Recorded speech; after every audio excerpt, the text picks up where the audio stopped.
Assalamualaikum warahmatullahi wabarakatuh. Kaum muslimin wal muslimat rahimakumullah.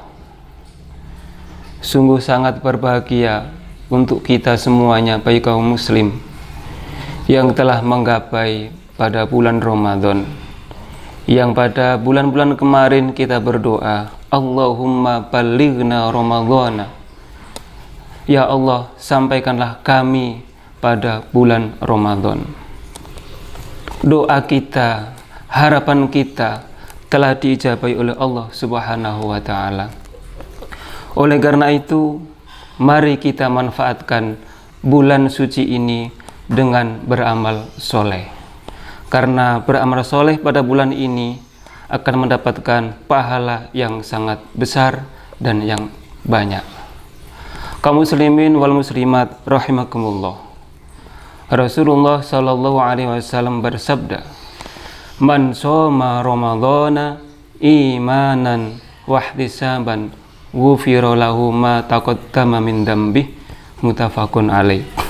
Yang artinya, barang siapa yang berpuasa di bulan Ramadan dengan iman, mengharapkan ridho dari Allah Subhanahu wa Ta'ala, ghufira lahu ma taqaddama min dzambi, maka dosa-dosanya yang telah lalu diampuni oleh Allah Subhanahu wa Ta'ala. Mudah-mudahan kita semuanya masuk di dalam golongan orang-orang yang telah diampuni oleh Allah Subhanahu wa Ta'ala. Kaum muslimin wal muslimat rahimakumullah. Puasa, apa itu puasa? Di dalam kitab Ihya Ulumuddin diterangkan, yang dikarang oleh Imam Ghazali, ada 3 tingkatan puasa. Yang pertama adalah shaumul am, yang kedua adalah shaumul khusus, yang ketiga adalah shaumul khawasul khusus. Apakah dari pengertian 3 derajat itu, 3 tingkatan itu? Yang pertama, shaumul am. Shaumul am adalah puasa umum yang bisa dilakukan oleh siapa saja. Bahkan hewan pun bisa melakukan puasa umum. Apa sih puasa umum itu? Adalah menahan lapar mulai dari terbitnya fajar sampai terbenamnya matahari. Itu puasa umum. Contoh, kalau hewan kita tali di tempat yang jauh dari makanan, jauh dari minuman,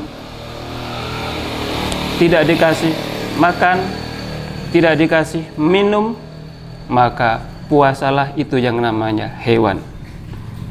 Sama suka dengan manusia, tidak makan, tidak minum, tidak kumpul sama suami istri, itu merupakan puasa, tapi tingkatannya adalah puasa umum atau shaumul am. Yang kedua adalah shaumul khusus. Apa itu shaumul khusus?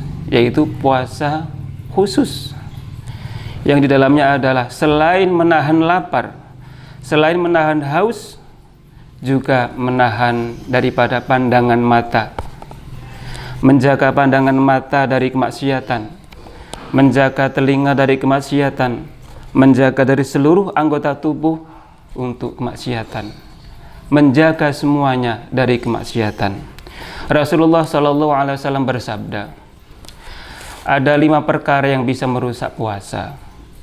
Yang pertama itu adalah ghibah atau menggunjing.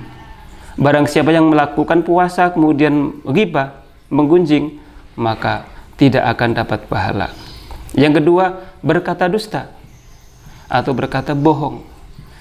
Puasa tapi selalu berkata bohong, maka pahala puasanya tidak akan dia dapat.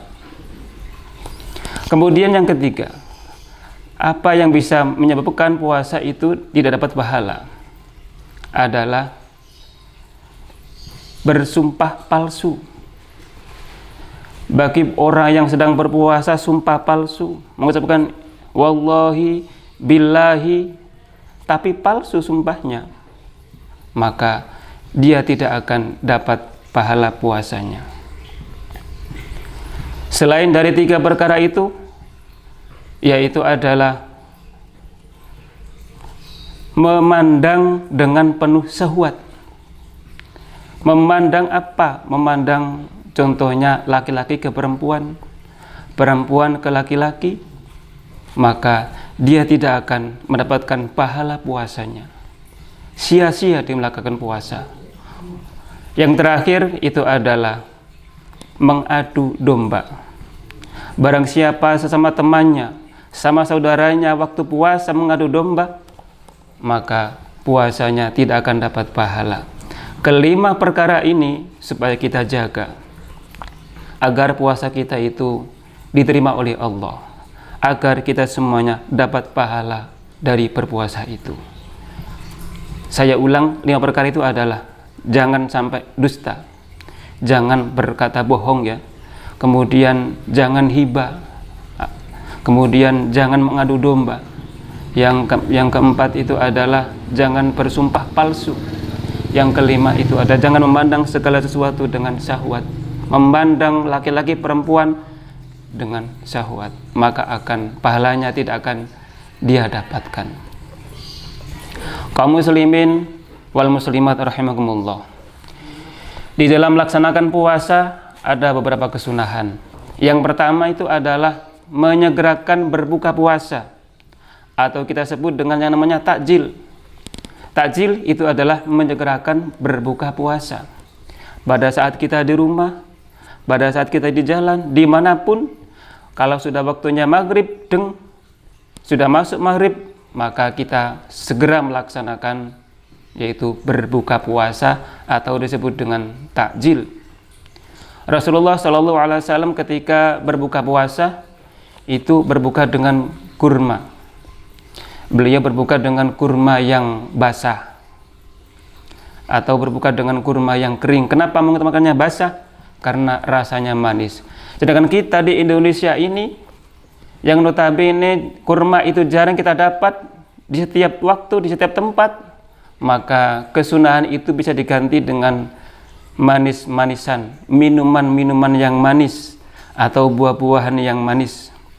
Itu sebagai ganti daripada kurma basah atau kurma kering yang biasa dipakai oleh Rasulullah dalam takjil atau berbuka puasa. Selain daripada menyegerakan takjil atau berbuka puasa, kesunahan yang lain adalah mengakhirkan sahur. Kenapa kok harus akhir sahurnya? Karena itu adalah merupakan sunnah Rasulullah. Kapan yang dinamakan dengan akhir sahur? Yaitu menjelang yang namanya imsak. Pada waktu imsak, apakah boleh sahur? Boleh, tapi harus berhati-hati. Karena imsak itu adalah seumpama lampu kuning. Harus berhati-hati dalam makan. Artinya waktu akan segera habis. Oleh karena itu, saat imsak belum minum, segera minum. Saat imsak belum sahur, segerakan sahur. Masih ada waktu 10 menit, tapi jangan sampai habis 10 menit. Karena akan habis waktu sahur. Oleh karena itu, mengakhirkan sahur merupakan salah satu kesunahan yang dianjurkan oleh Rasulullah. Kemudian kewajiban puasa. Apa yang dimaksud dengan kewajiban puasa? Itu adalah orang yang melaksanakan puasa bulan Ramadan wajib melaksanakan niat pada malam harinya. Bagaimana kalau lupa? Tidak melakukan sholat tarawih misalnya, tidak ikut jamaah bersama-sama melakukan niat, maka sahur Anda sekalian, sahur kita semuanya, itu merupakan niat bilhal atau niat kita berpuasa. Karena niat kita itu bisa bil lisan, bil qalbi, dan bil hal atau dengan keadaan sahur itu. Demikian apa yang kami sampaikan. Mudah-mudahan kita semuanya diberi kesehatan oleh Allah dalam beribadah, baik di bulan Ramadan maupun di bulan-bulan lainnya. Selamat menjalankan puasa. Wassalamualaikum warahmatullahi wabarakatuh.